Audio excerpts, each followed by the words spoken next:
quelques minutes pour nous détendre un peu.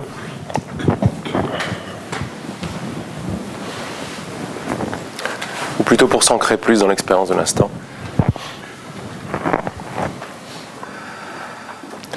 En profiter pour lâcher toutes les pensées, toutes les émotions, tous les soucis, tous les espoirs, tous les désespoirs, toutes les tensions donc. Et pour ça, je vous invite à porter votre attention sur la respiration.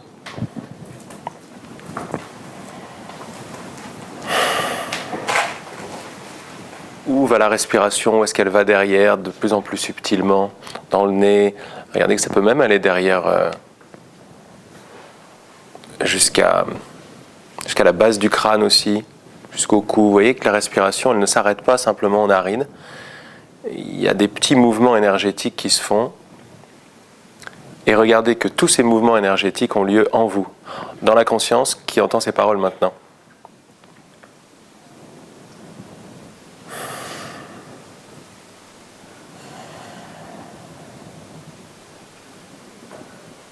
C'est ce qui se passe tout le temps, mais on n'a pas appris à reconnaître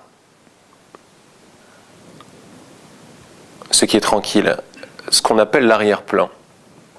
On l'appelle l'arrière-plan en spiritualité parce que on a créé un intérêt tout à fait particulier sur la forme, sur les objets, sur l'avant-plan. Tellement que on a oublié qu'il y avait quelque chose de beaucoup plus stable, de beaucoup plus présent. Donc une bonne façon de commencer ce retour à la reconnaissance de ce qui est présent et conscient, c'est de l'appeler l'arrière-plan.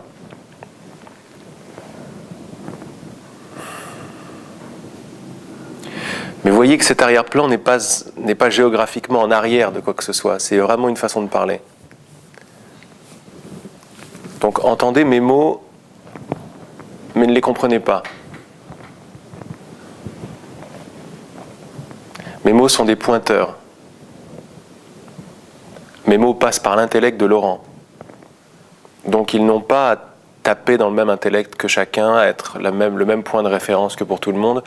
En revanche, ils portent une invitation. Tous mes mots, pendant cette méditation et pendant toute la journée, portent une invitation.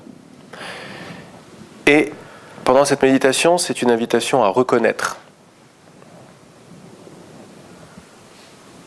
À reconnaître que conscient de la respiration, je ne suis pas la respiration.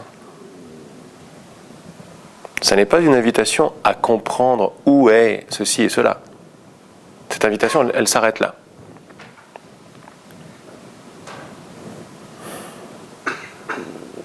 C'est aussi une invitation à goûter comment je me sens une fois que cette reconnaissance a lieu. Commencer à goûter une paix qui dépasse tout entendement. Pourquoi? Parce que c'est une paix qui précède tout entendement.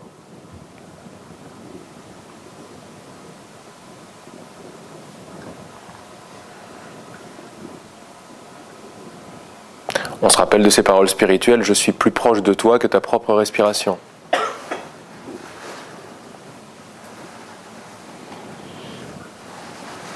Et c'est ce qu'on appelle des paroles sacrées ou des paroles divines.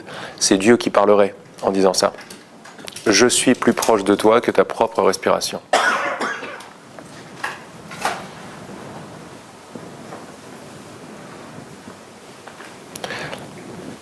Si cette parole nous parle, on peut la laisser vibrer en nous et voir à quoi elle correspond.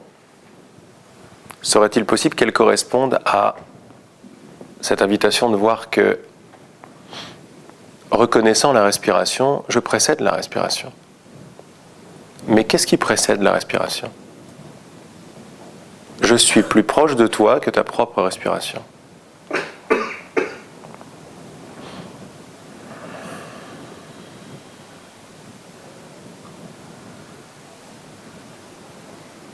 Cette phrase n'a pas dit « je comprends plus proche que toi », elle a dit « je suis plus proche que toi ». Plus proche de toi, que ta propre respiration. Donc elle s'adresse déjà à des gens, à des êtres, à des personnes qui recherchent une divinité, un Dieu, qui recherchent quelque chose qui ont le sentiment de manquer, dont ils ont l'impression de manquer. Et la première des choses que cette voix dit, c'est « je suis » plus proche de toi. Cette même voix qui dit à un prophète « je suis ce que je suis ».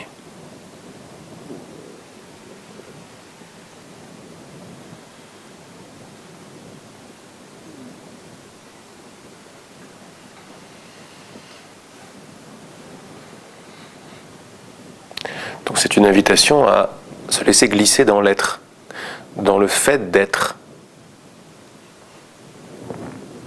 Et on s'aperçoit que être est.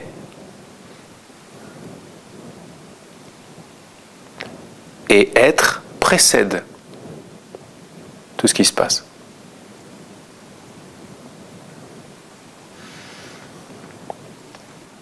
Intéressez-vous à c'est quoi ce « je suis » qui est conscient de la respiration.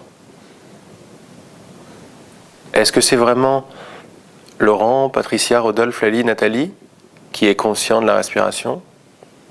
Intéressez-vous à ça.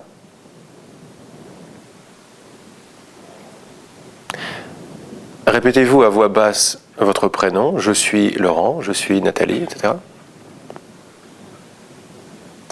Et voyez que le prénom n'est pas quelque chose avec lequel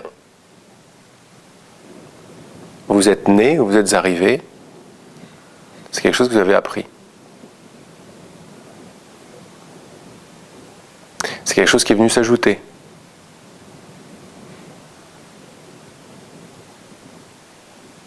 S'ajouter à quoi?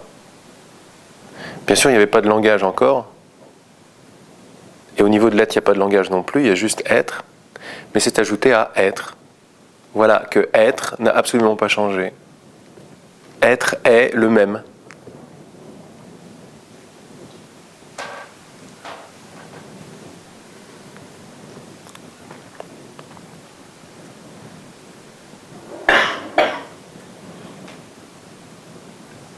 Et c'est sûr que être, si on devait le conjuguer, se conjuguerait à la première personne du présent. Je suis.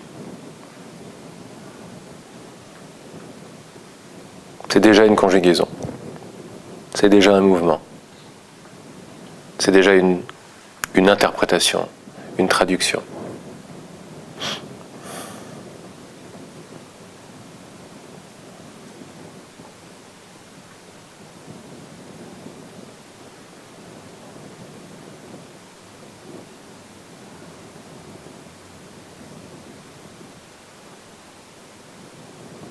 Avant d'être Laurent, je suis.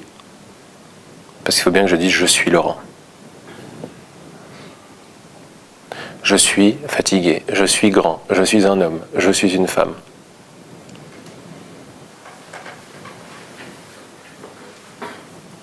C'est quoi ce dénominateur commun, ce point commun, ce je suis?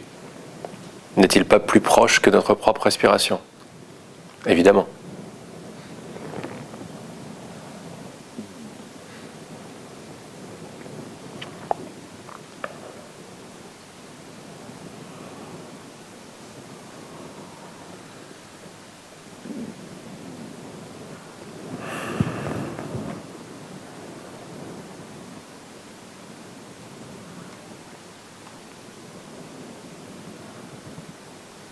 Vous voyez que ça ne change rien, la respiration est toujours là. Ça peut avoir des effets de l'approfondir et de la calmer d'ailleurs la respiration. De s'apercevoir que nous ne sommes pas un corps respirant.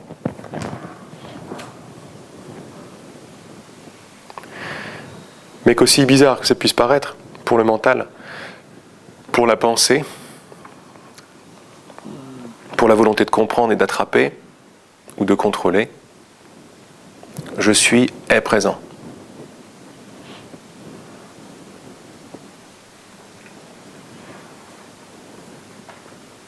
N'essayez pas de l'attraper, c'est ce qui précède toute tentative de se faire attraper. C'est ce qui précède la respiration.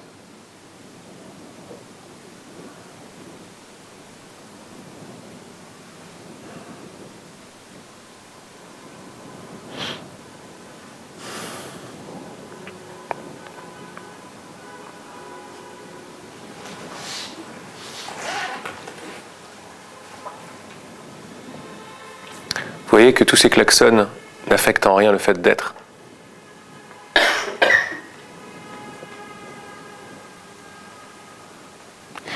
Il se peut qu'il y ait des jugements, genre j'aurais préféré que le klaxon ne soit pas là, et ça va commencer à créer des agitations et des tensions dans le corps. Et voyez que le jugement, j'aurais préféré que ce soit pas là, n'affecte pas l'être. Je suis toujours présent et toujours conscient.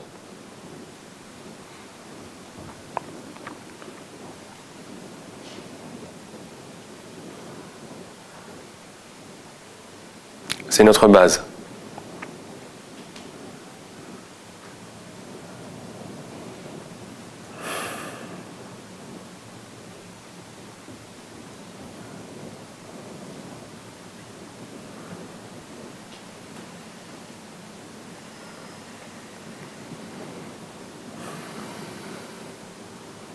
De la même façon, je ne vois pas un endroit où être s'arrête et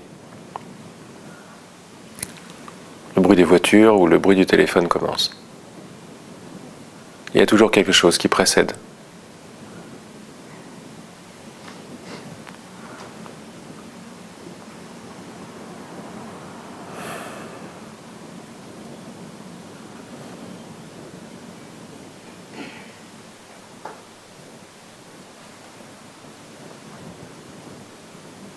On peut appeler cela la présence, ou le fait d'être présent.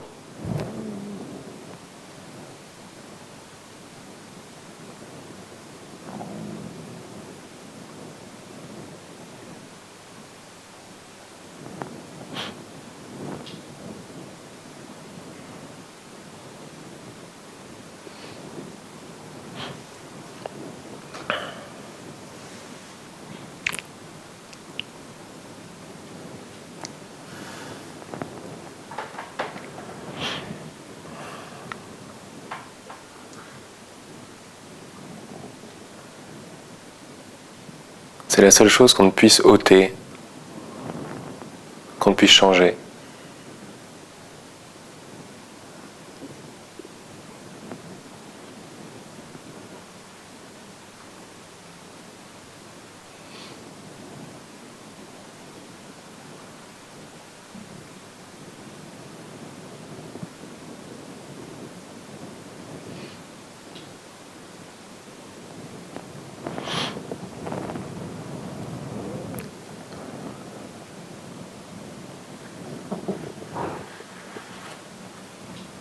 Alors c'est vrai que c'est assez abstrait pour un mental qui est habitué à jouer, à définir avec des formes, n'est-ce pas? C'est assez déroutant, assez troublant. Donc on parle d'abandon, on parle de bonne volonté de se laisser glisser, de bonne volonté de reconnaître. Il y a éventuellement une reconnaissance. Et ça n'est pas tout à fait une reconnaissance mentale non plus. Quand je parle de reconnaissance, je parle de ce qui répond à la question « Est-ce que je sais que je suis présent maintenant ?» Alors je fais une pause. Ben ouais. Ce qui sait que je suis présent, c'est ce dont je parle. Regardez que ce qui sait que je suis présent n'est pas une pensée.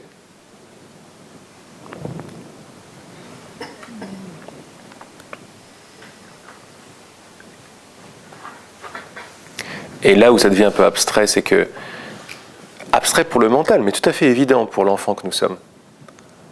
Ce qui sait que je suis présent n'est pas séparé du fait d'être présent.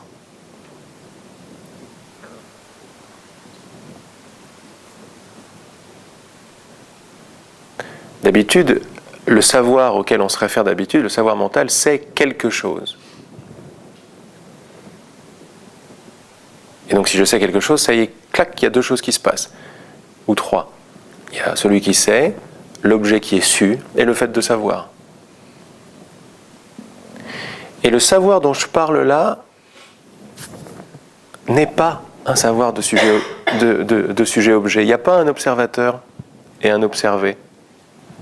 On ne peut pas véritablement observer l'être, parce qu'il n'a pas de forme. On ne peut pas observer la conscience, parce qu'elle n'a pas de forme. Où est-ce qu'on va se placer ? Et dans quelle direction est-ce qu'on va regarder? Il n'y a rien de mal avec, mais la seule chose que le mental ne peut pas connaître, c'est ce qu'il le connaît. C'est-à-dire l'être présent, conscient. Je vais enlever le L apostrophe parce que ça en fait un objet tout de suite. C'est être présent et être conscient. Et tout le monde reconnaît le fait d'être présent et d'être conscient parce qu'il n'y a que être présent et être conscient qui puissent se reconnaître en tant que tel. Et c'est pour ça que ça n'est pas un savoir mental. C'est un savoir direct, c'est un savoir, comment dire,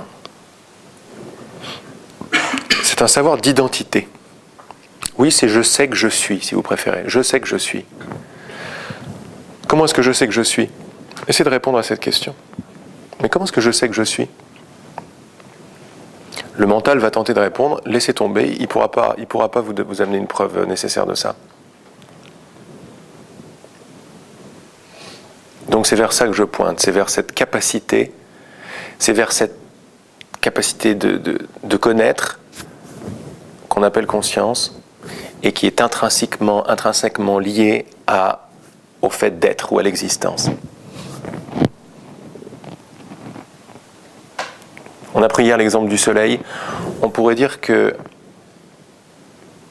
il y a le soleil qui est, mais la chaleur et la lumière ne sont pas séparés du soleil.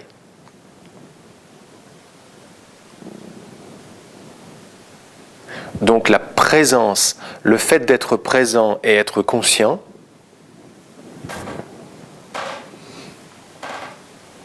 ne sont pas séparés d'être. Ils sont les qualités, mais dès qu'on dit qualité, on rentre un petit peu dans un... Mais c'est pas mal, qualité. On rentre dans un domaine un petit peu intellectuel.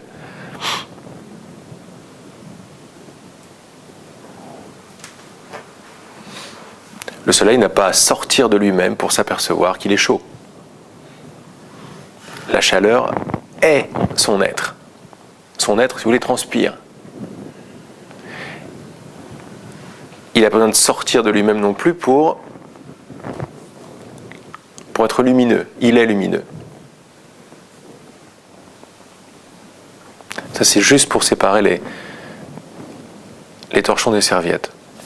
Juste voir que, de façon essentielle, cet arrière-plan, qui n'est pas à l'arrière, mais qui est présent partout, est au-delà de tout bruit. Il est même au-delà de tout silence. Il est au-delà de toute définition. Et c'est ce qui est présent tout de suite.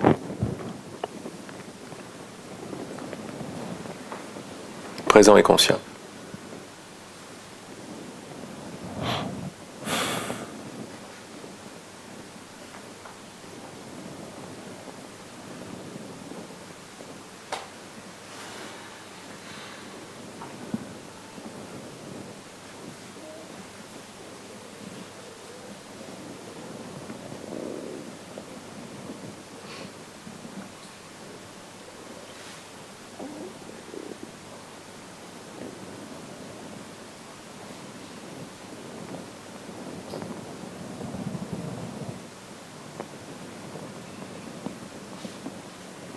Avant d'être Rodolphe, je suis. Avant d'être Nathalie, je suis. Avant d'être Laurent, je suis. Avant d'être Agnès, je suis. Qu'est-ce qui dit je suis, Agnès? Il y a bien je suis avant. C'est quoi ce je suis?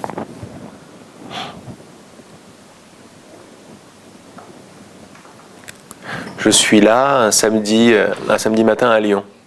Avant là, un samedi matin à Lyon, il y a bien je suis. On a oublié de s'intéresser à ça. On a pris je suis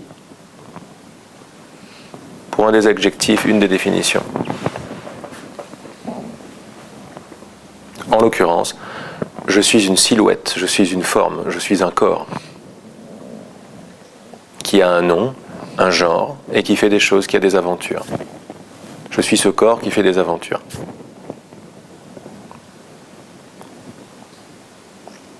Et là, on s'ouvre à la possibilité folle ou l'évidence enfantine, comme vous voulez.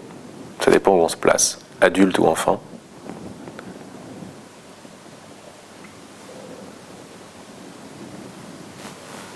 que le fait d'être, ou l'existence, ou je suis, n'est rien de tout ça.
Quelques microsecondes de reconnaissance de cette présence suffisent pour une détente assez profonde en général. Suffisent pour voir que tout ce que je croyais que j'étais n'est peut-être pas le fin mot de l'histoire. C'est une fois de plus une invitation, une bonne volonté, un abandon à ce que le cœur sait. Quand on parle d'abandon, on parle d'une sorte de descente de la tête au cœur. La tête et tout ce que la tête a appris,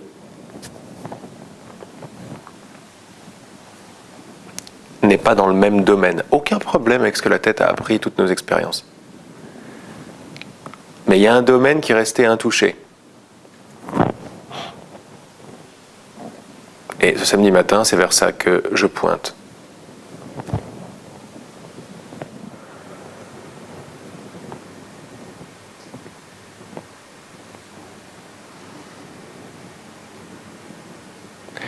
Mais quand c'est l'expérience que nous recherchons par-dessus tout, la paix qui dépasse tout entendement, alors il y a plein de façons plein d'invitations qui vont induire un lâcher-prise. Et à mesure ou à force de lâcher-prise, c'est un peu un oxymore dire à force de lâcher-prise, une reconnaissance va devenir de plus en plus grandissante, la reconnaissance de l'évidence que je suis et que je sais que je suis.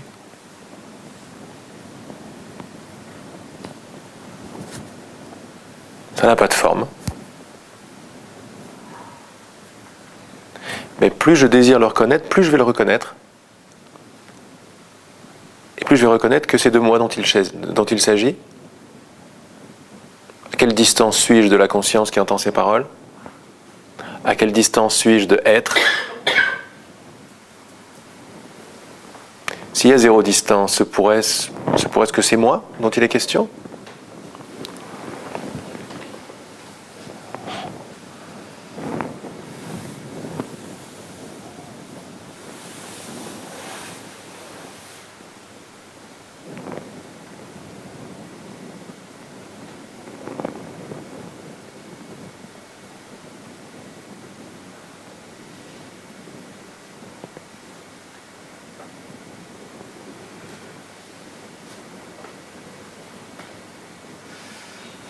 Donc là, on est dans un côté un petit peu abstrait pour le mental, mais quand on a décidé que c'est ça qu'on voulait voir comme expérience, c'est là-dedans qu'on voulait s'installer, surtout que c'est l'installation de base.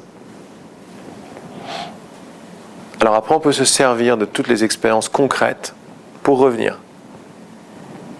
Par exemple, le bruit du train confirme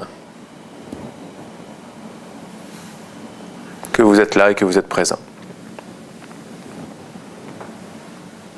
Le bruit de la voix de Laurent confirme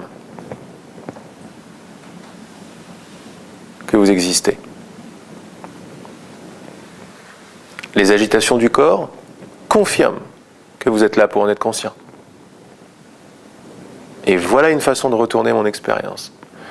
Ce qui jusqu'à présent m'empêchait de revenir à moi, quand je me fais déporter par les pensées, etc., etc., non, ça devient une confirmation de mon existence, que je ne peux pas partir. Et voilà une façon de retourner ce qu'on avait l'habitude d'appeler des obstacles. Magnifique.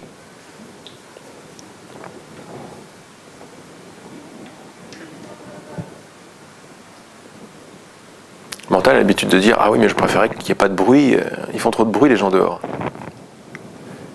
Il suffit de faire la pause, de voir les choses et de dire « Non, non, non, le bruit des gens dehors est une confirmation que j'existe. » C'est évidemment.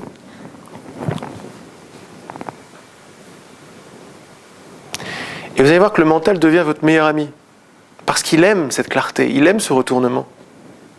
Il s'aligne sur le cœur, il devient un excellent vassal du roi. Le roi, c'est « je suis ». On a juste interposé la cause et l'effet, on a mis le roi en haut et le vassal en bas. D'où les problèmes que nous avons. Revenir à l'être. Revenir à qui est le roi ici. Qui ne bouge pas. Et demander au mental de nous aider maintenant à augmenter notre expérience, notre reconnaissance, la largeur de l'évidence d'exister, qui n'a pas de forme. Demandez au créateur de la forme, c'est-à-dire le mental, de vous ramener dans le sans forme. C'est magnifique de faire ça. Donc on peut voir que tous les bruits confirment votre présence. On peut également s'intéresser à la présence des choses. Par exemple, on vient d'entendre quelqu'un tousser, le bruit de la toux vient d'apparaître. Là c'est facile, on a les yeux fermés, donc ça apparaît dans cet espace, dans la présence, dans l'écoute. On pourrait dire, le bruit est quand il arrive, le bruit de la voix de Laurent est, la sensation d'être assis est, les petites toux sont, les pensées sont. Pourquoi est-ce que c'est une autre bonne manière de le faire ? Parce que ça, c'est, je m'intéresse aux choses concrètes, mais je m'intéresse à la présence des choses concrètes. Et l'effet est le même. Pourquoi ? Parce que je partage la même présence. Il n'y a qu'une seule présence. On peut s'intéresser à l'aboiement du chien, donc à la couleur de cette apparition, mais on peut s'intéresser au fait que ça apparaisse. C'est juste un changement de focalisation, un intérêt. Avant d'aimer, de pas aimer, de raisonner ou de pas raisonner avec la voix de Laurent, regardez que la voix de Laurent apparaît. Elle est. Ou si vous préférez, elle est présente, elle apparaît, elle disparaît, mais quand elle arrive, elle est. Elle est là. Le craquement de la chaise, il est là. L'aboiement est là. Le chuchotement de l'ordinateur, il est là. Quand je commence à penser comme ça, où je demande à mon mental de faire les courses comme ça, et voir, non, ben ça c'est là, je me sens bien aussi parce que je m'aperçois que quand je regarde la présence des choses, je retourne à l'être.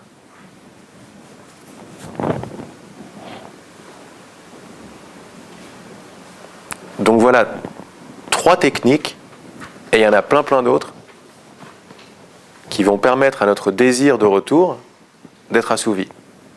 Le premier, je précède toute chose. Avant d'être Laurent, je suis. Point final.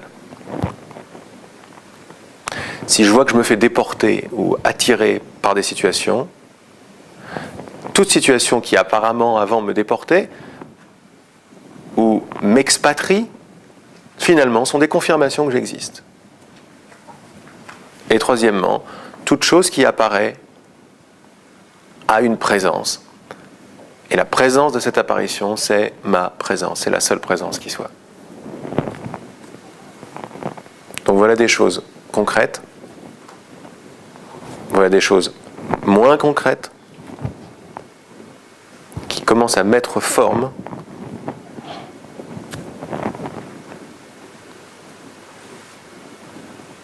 qui commencent à donner des moyens ou des ailes à votre désir, au vrai désir de votre cœur, retrouver qui vous êtes. Vous reconnaître. Vous reconnaître. Vous connaître à nouveau. Pourquoi voulons-nous nous reconnaître à nouveau ? Parce qu'on fait l'expérience de ne plus se connaître, ou on fait l'expérience de se connaître en tant qu'objet, que chose dans le temps.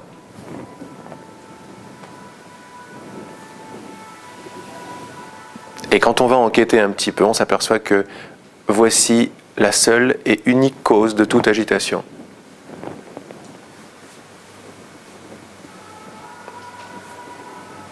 Je me prends pour ce que je ne suis pas.